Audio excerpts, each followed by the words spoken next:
Hello. So real quick, I just want to point out, I want to thank whoever was involved for having several kids do their final talks on Friday the 13th. I think that was just amazing. Very well timing, and I appreciate it. All right.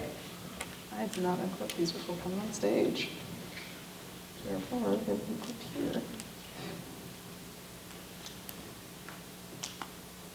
All right. So,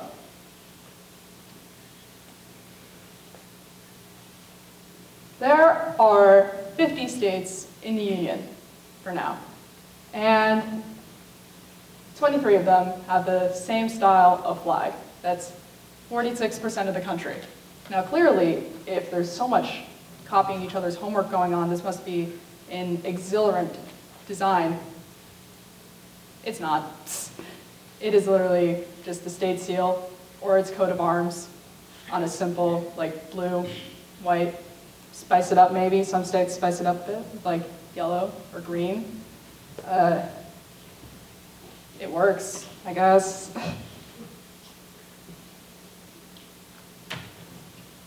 And it's not the best design, honestly. And I found out about this way back in middle school, and it has stuck with me ever since. If you don't believe me, here's New Hampshire, New Jersey, New York, Massachusetts, Michigan, Vermont, Virginia, West Virginia, and South Dakota. That's 9. Geez, they're not the best. We need a lesson in flag design. Hi, my name is Regina Calandrio, and we're going to talk about flags. So my main source for this was Good Flag, Bad Flag by Ted Kaye, in some relation to the North American Vexillological Association. I don't know how. It was unclear. This is a 16-page pamphlet that explains basic guidelines for good flag design. It does make a good point of mentioning that these are not set in stone rules. These are how you design a flag. It's more of just guidelines. There are 5 points in it, which are keep it simple, use meaningful symbolism, use 2 to 3 basic colors, no lettering or seals, and be distinctive or be related. I got to make a little slideshow and shared these prompts with one of Miss Mullen's art and writing classes. And in that, I explained these 5 guidelines a bit more and all that. I gave them some other notes and things to consider, and some prompts to work with, and design flags based off of. So this is the current flag of New Hampshire. It's right there. And it's cute. It works, but it's not the best. Why is there a ship in it? I don't know. Actually, I do know. I take that back. I do know. It's the frigate Raleigh. Someone's going to get upset at me for the pronunciation. It was a ship that was built in Portsmouth. It was then captured by the British during the Revolutionary War and then used against its own home country. It is interesting. Why is this not a good design? It works. It has some parts of New Hampshire in it, Portsmouth, even though Portsmouth has its issues. Flags are meant to be seen from a distance, traditionally like on ships, at the high seas. So when you have multiple flags that have this sort of style, it's really hard to tell what's what when you're looking at something 10 miles away on a rocking ship. Contrast this with banners, where a banner could be sitting right there, or right there, I don't know which one's going to come up on camera, and you can probably see it from this sort of proximity. So it's easier to have letters and seals and all that fun stuff on it when you can see it. So having many states that have a design like this is just bound to cause confusion. Did this ship just leave Portsmouth, or is it heading, or did it just leave New York?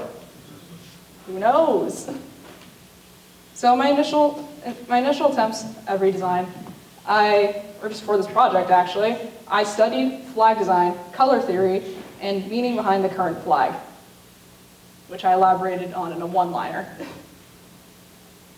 And these were the initial redesign attempts that came to mind. I don't know why the white circle is there. I didn't even know why then. But the warm colors are there to reference the trees. Their leaves change in the fall, and people come and see that, and they think it's really cool. Now I'm well aware, where are you? It's not showing up, I guess. Okay, there you go. I'm well aware that the colors here don't really show up well. I'm well aware of that. These are two different shades of orange. Now, for the last one here, which is interesting, I put a fleur de lis in the middle and then a star in the canton, which is the top corner. Why did I do this? I did that because it references Quebec and how New Hampshire still has like a business relationship with Quebec, but when the flag is hanging limp, the field isn't seen. So when it's hanging limp, you see the star more, which is fair because this is part of the United States. So, not my best work. I could do better, which is fine. I made a survey and sent it out to students at the school via their email. And the survey was done anonymously. I didn't collect names. And how each question was conducted, all 4 questions were conducted, was that they had 2 or 3 responses and then an other option, which leads to the myriad of colors we have here. And that's fine. So the answers I got, looking at the big chunks, and also people were allowed to do multiple options for one question. So the results actually worked out pretty harmoniously, where like the top answers were the mountains, the trees and their leaves, the old man on the mountain, hiking, camping, skiing, snowboarding, and warmer and earthier colors. With these, I attempted to redesign a flag. I also asked the question, should the state flag be changed in the first place? Flags do have some utility, and if no one understands what the flag is, or like what it's representing, then it's not good, is it? And a good chunk of people agreed that it could be better. My later flag redesigns, I made a double pennant, which is this funky shape of 2 triangles smashed together. And this is to represent the mountains and sort of the geography in New Hampshire. And I'm also well aware of the fact that we don't have the tallest mountain in the country. That's Alaska's shtick. So I to explain the colors and explain the design, I had brown on the bottom, and initially wasn't even going to put any blue in there since it wouldn't fit the earthy or warm color palette, and then I put it in anyway. The brown on the bottom is to represent the earth, and then the warmer colors on the top are like the trees growing out of it. The original blue stripes, I'm assuming, were for the Connecticut River and such. So what I do? I did a double pennant design because I wasn't sure how to represent mountains on a quadrilateral flag, like a rectangle or a square. And I figured double pennant would be a nice way to do that. And also, not quadrilateral flags are rare. The only ones I can think of are Nepal and Ohio. So in my final flag redesign, I did it digitally using a mobile drawing program called Ibis Paint. I've had this art program for several years now, and I've mainly used it for making stupid memes and just goofing off. So it's a similar design premise to the last one, with the blue triangles representing like Lake Winnipesaukee and our nice 18 miles of coastline. and the Connecticut River with the blue stripe on the side. The numbers are just the hex codes, because I didn't want a wall of text.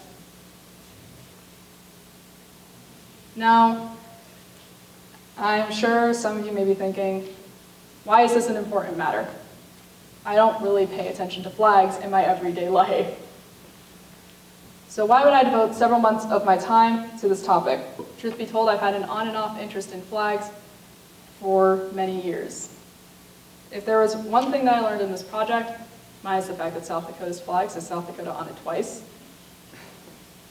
it would be that flags are subtly powerful symbols. We may not think about flags much in everyday life, but it doesn't stop them having an effect on you. Even simple things like a cafe putting a little flag in its window can make people not want to do business there. Or maybe encourage others to go there.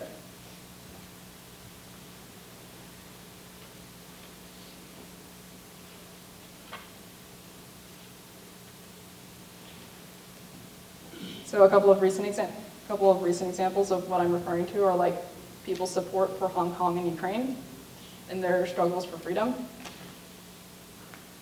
And thanks for listening. Any questions?